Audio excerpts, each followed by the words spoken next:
Budweiser and My Name is Earl, the new critically acclaimed sitcom on NBC or Tuesday night. Usually critically acclaimed means nobody's watching. But see, this means it's actually a hit and the critics like it. When does that ever happen? Plus, it's on NBC. Please welcome Jamie Presley, ladies and gentlemen.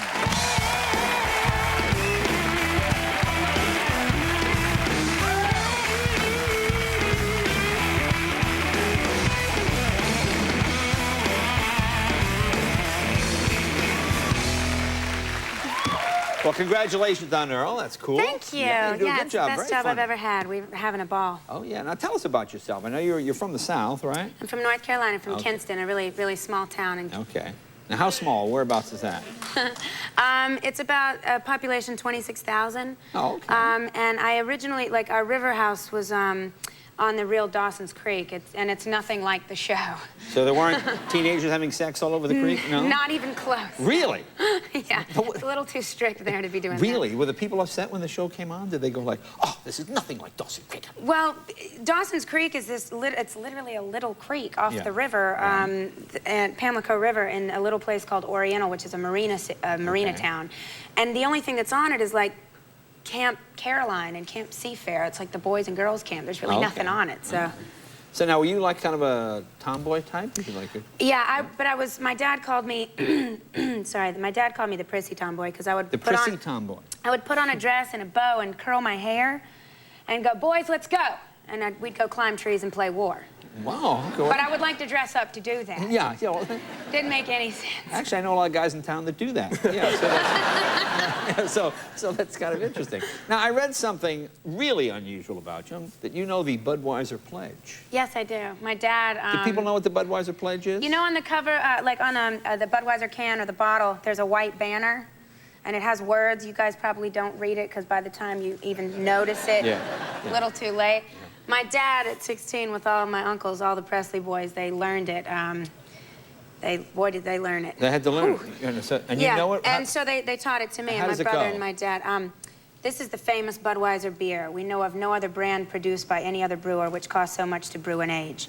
Our exclusive Beechwood aging produces a smoothness, a taste, and a drinkability you will find in no other beer at any price and scene. Wow,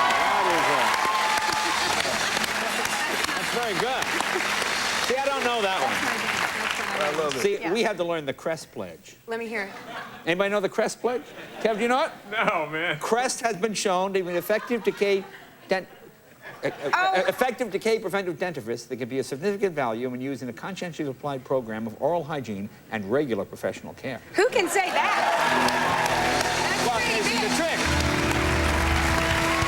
The real trick's to have a six-pack of Bud, then try to do the Crest Pledge. That's the trick. Now, what did you do for fun? Now, did you climb it? Did you fish? Were you fishing on the river? I love fishing. Fishing on the river in a dress and a bow in your hair. Yeah. Big time. No, when I'm at the beach, I just live in a bathing suit. Everybody's bathing suit, and you don't really look that attractive as usual. You know, you go fishing. Yeah.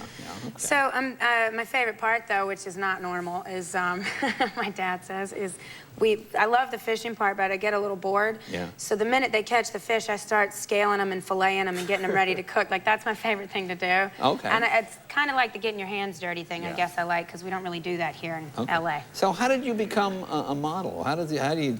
I tricked my parents when I was 12.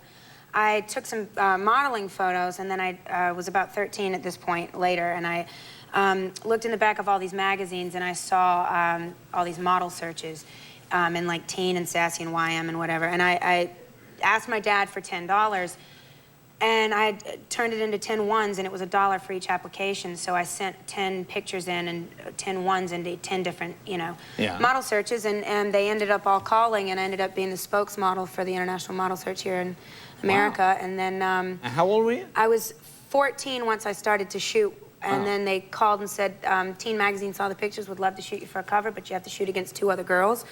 So I came back out, shot against the 2 girls, went home, and a week later they called and said, Jamie, you got the cover. And so I moved out in June of '92, which is actually when my first cover came out, June of '92. Wow. Well, that's pretty good. Well, and you haven't filleted a fish since? Okay. Now, so you're in Hollywood. So tell me, do you like down-home guys? You like Hollywood guys? I don't like Hollywood guys at all. I'm like not a big fan.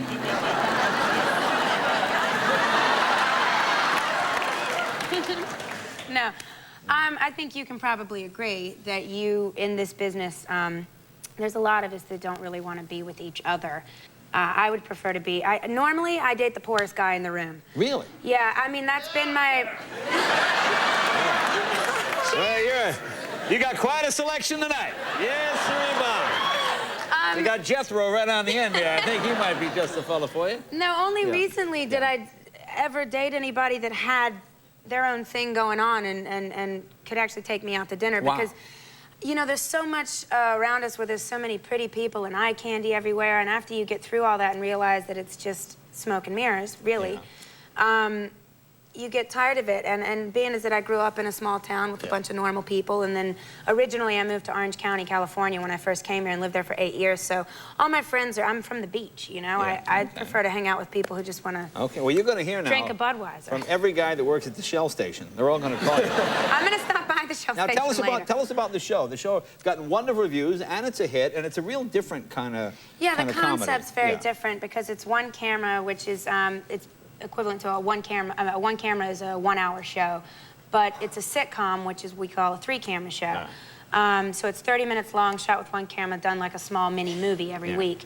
And basically, Jason Lee's character, who Jason Lee is so amazing, you can't not like him. You can't not like him. Well, you play his ex-wife, right? Yeah, I play his ex-wife, and here I think it's where I impounded his car because I keep trying to get the money he won from the lotto. Yeah, let's take a look. Here we go. My name is Earl.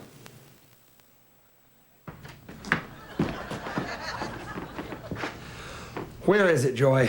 Why don't you ask the guys down at the impound? You had my car towed? Yep. Maybe if you gave me some of that lotto money, I'd find better things to do. It was at that point I realized that Joy had no idea my money was actually in the car. Hey, Earl. Joy had no idea that your lotto money was in your car.